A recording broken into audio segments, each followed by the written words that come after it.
Nous pensons qu'au Cameroun, nous n'avons pour source d'énergie tous que ENEO. Il faudrait donc, nous faisons un clin d'œil aux industries vertes pour pouvoir développer ces industries vertes au niveau du Cameroun pour que tous nous puissions avoir une source d'énergie ENEO et une source d'énergie verte. Alors on aura au moins 2 sources d'énergie électrique et nous pouvons prétendre être ou avoir des data centers 3 tiers. C'est le critère essentiel qui nous fait dire que nous n'avons pas de data center 3 tiers. Aujourd'hui, l'étude que vous avez faite sur les data centers au Cameroun et une information intéressante que nous avons suivie lors de la présentation, c'est qu'il n'y a pas au Cameroun de data center tier 3. Alors, que dire à ceux des opérateurs qui revendiquent la détention d'un data center tier 3 au Cameroun, alors que le rapport indique qu'il n'y en a pas au Cameroun? Alors, il faut se dire que nous ne l'avons pas dit de manière ex nihilo. Nous sommes partis sur des critères bien précis. Et un des critères pour caractériser un data center tier 3, c'est l'existence de 2 sources d'énergie complètement différentes. Nous pensons qu'au Cameroun, nous n'avons pour source d'énergie tous que ENEO. Il faudrait donc, nous faisons un clin d'œil aux industries vertes pour pouvoir développer ces industries vertes au niveau du Cameroun pour que tous nous puissions avoir une source d'énergie ENEO et une source d'énergie verte. Alors on aura au moins 2 sources d'énergie électrique et nous pouvons prétendre être ou avoir des data centers 3 tiers. C'est le critère essentiel qui nous fait dire que nous n'avons pas de data center 3 tiers. Alors, l'un des responsables de Camtel a dit que c'était le cas lors de l'installation du data center. Mais dans la présentation, dans le rapport, vous indiquez que c'était jusqu'en 2020. C'est bien ça? Oui, c'est bien ça. Parce que, comme je vous l'ai dit tantôt, au niveau de Camtel, on a soit ENEO, soit les groupes électrogènes. Mais pour nous, des groupes électrogènes viennent en renfort d'ENEO. Ce que nous appelons une autre source d'énergie, c'est quelque chose qui est complètement indépendant. Et au Cameroun, ici, on ne nous a pas montré une autre source d'énergie, à part ENEO. Donc, nous sommes tombés d'accord que c'est un appel à toutes les structures qui ont des data centers pour que nous nous mettions tous ensemble pour demander à nos différentes hiérarchies et même au gouvernement de développer l'énergie électrique verte. Ce qui pourra faire d'ailleurs gagner des points au Cameroun en ce qui concerne le développement et l'exploitation de l'énergie verte. Alors, vous faites plusieurs recommandations dans le rapport et l'une de ces recommandations, c'est de mutualiser les ressources de plusieurs opérateurs data centers au Cameroun. Comment est-ce faisable de mutualiser les ressources de Camtel, de Campost, de Orange, d'MTN, de ST Digital, par exemple? Comment? Alors, vous avez bien entendu le professeur Ouakata, par exemple, de l'Université de Yaoundé 1, qui a décliné des coûts. C'est beaucoup d'argent. Les privés peuvent se le permettre parce que les privés sont dans des groupes internationaux.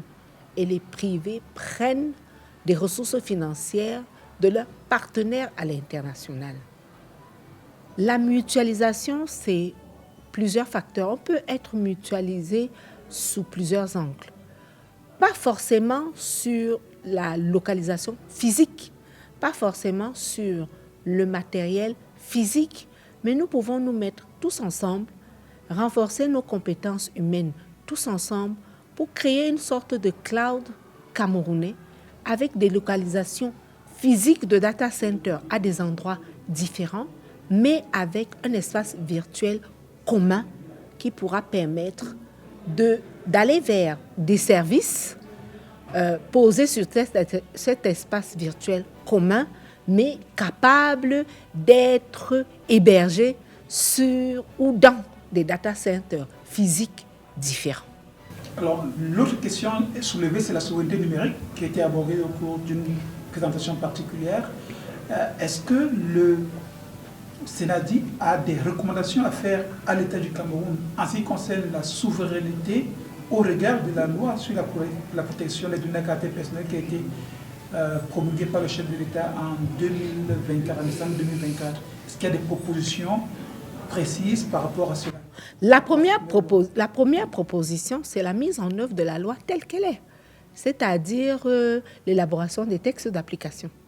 Les textes d'application sont nécessaires parce que la loi préconise, par exemple, la mise en place d'une autorité, mais il faut définir en quoi ça va consister, quel sera son rôle, quelles seront ses missions et comment est-ce qu'elle va travailler, et avec qui elle va travailler.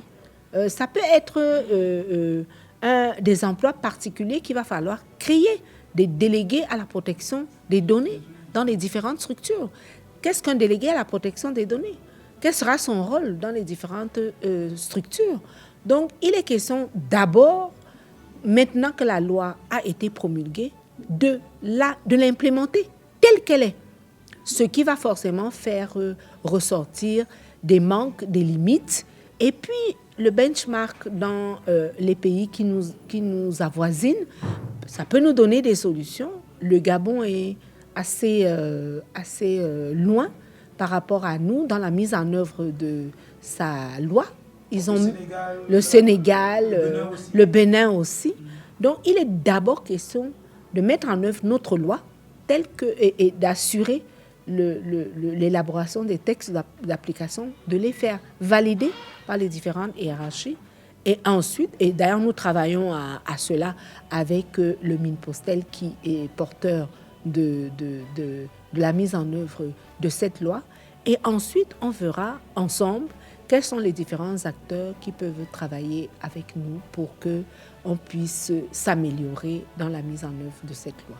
Dernière question DG, la sensibilisation des gens publics pour l'adoption de meilleures pratiques en matière de digitalisation des services publics.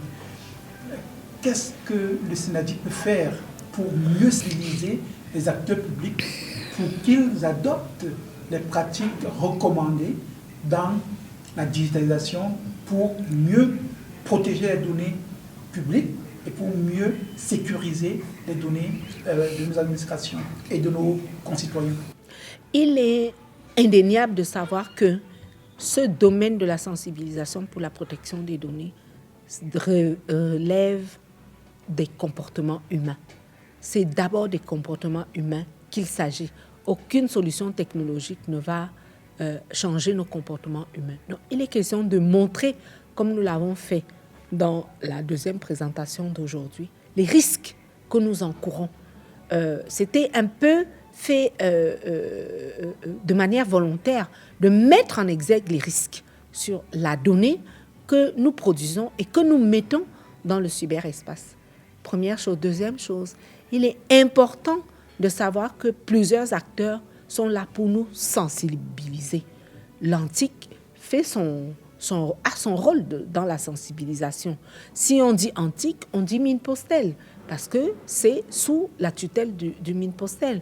Vous avez vu que Madame la ministre était vers les élèves de l'école primaire pour sensibiliser aux attitudes et aux comportements à avoir dès le bas âge, pour qu'à l'âge adulte, on sache qu'est-ce qu'on met dans le cyberespace et combien de temps ça va durer et quels sont les risques qu'on encourt pour tout ce qui est usurpation d'identité dans ces outils-là. Donc, je pense que c'est c'est une mobilisation de tout un chacun.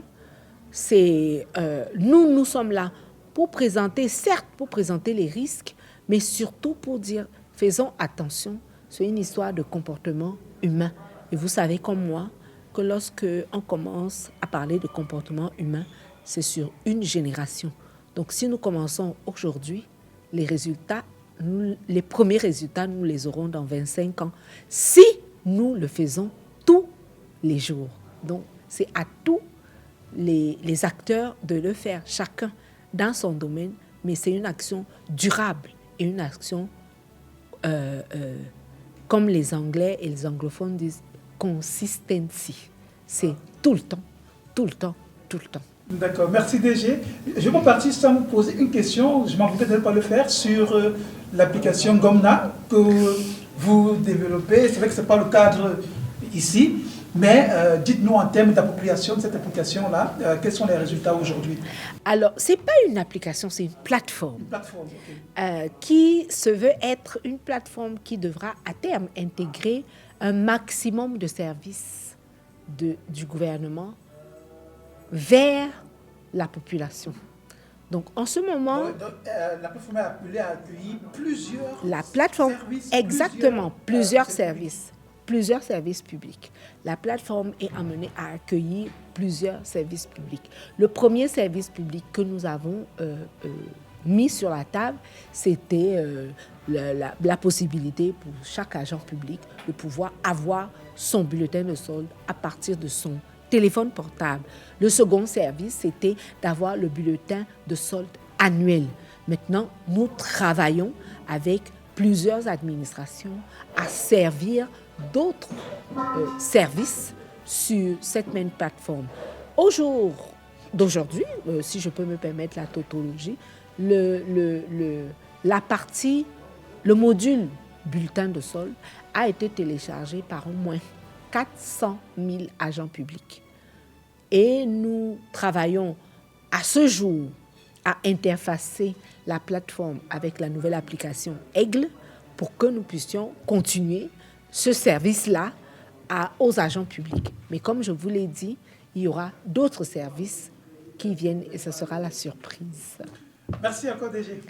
Merci.